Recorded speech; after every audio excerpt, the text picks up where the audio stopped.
Yes, I can hear you fine. Okay. So, the reason we decided to take up this subject in our 30-minute daily program is we have run into a series of publications, and those publications, their basic idea is that Mediterranean, which used to be a relatively calm region, is now turning into another area where tensions seem to be mounting, with several countries definitely building up their naval presence, like China, like the United States, like Russia, and curiously enough, Iran. Right. So, could we talk a little bit about that in more detail? Could we explain the situation to our listeners? Right. I think one of the issues that we have to address first is to consider what is the current situation in the Mediterranean, and more specifically in southeastern Mediterranean. On the one hand, we have all this current tension in Middle East, although this is not something new. However, the crisis in Syria is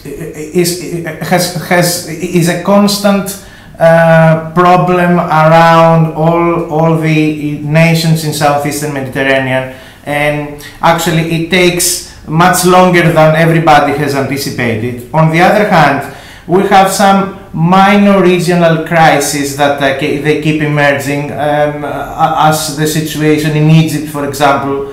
And if you put this together with the economic problems that Greece has, Cyprus has, the new role that Turkey wants to play as a regional actor, together with the transition of policy and the transition of leadership in the State Department in the United States, even the recent Russian exercise in southeastern Mediterranean, all these elements together present a new situation for the Mediterranean. And we should also have in mind that the tourist period, which is going to start in a couple of months, is also going to be affected for this. Sir, if we look at the naval presence of, say, European nations, this is natural. Well, the United States is the NATO partner, okay? Yes. Now, the Chinese are bringing in their naval capacity. Now, what do we do with that? Well, we should have in mind that economic situation together with the political aspect always go together. We know that the Chinese have, the Chinese policy recently has been focused on moving in Europe, in a sense, and you cannot achieve that without emerging as a political actor as well. So, having this in mind, and the fact that Russia, for instance,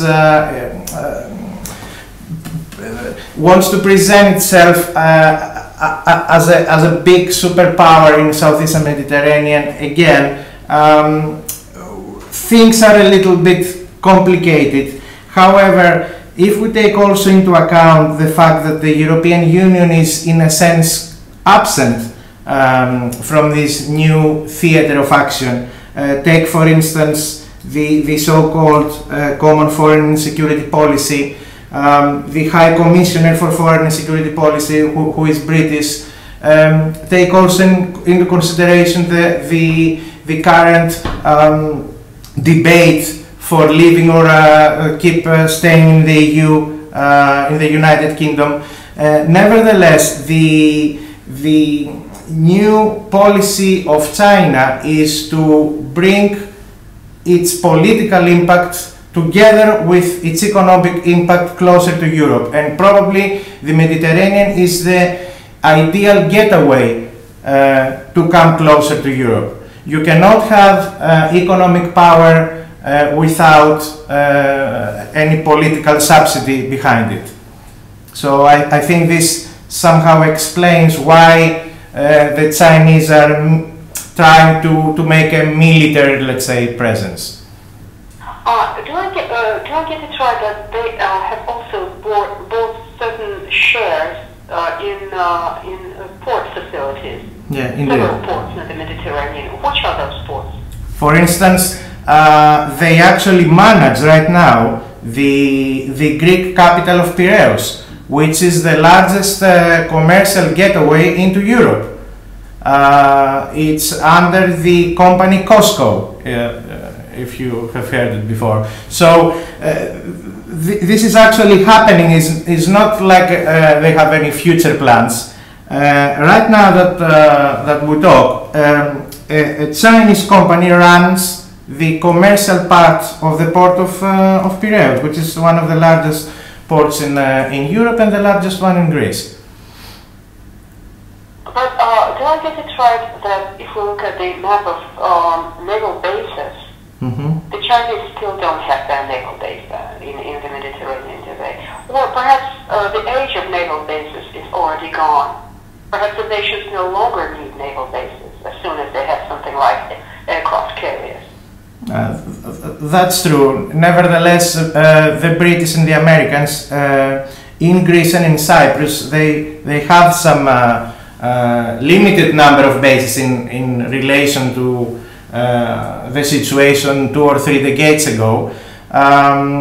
Indeed, when you have airplane carriers, you don't actually require naval or air bases. On the other hand, politically speaking, it strengthens your international power if you do have land bases in any of the countries involved in Southeastern Mediterranean. It's an extra diplomatic asset, let's say. It establishes your physical presence in the area, if I'm allowed to say that so.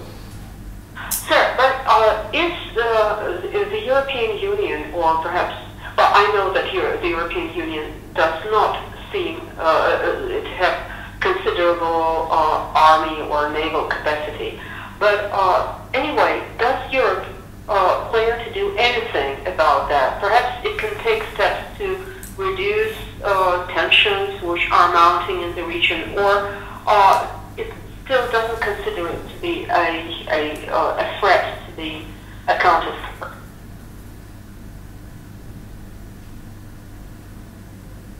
Hello? Yes? Yeah, sir.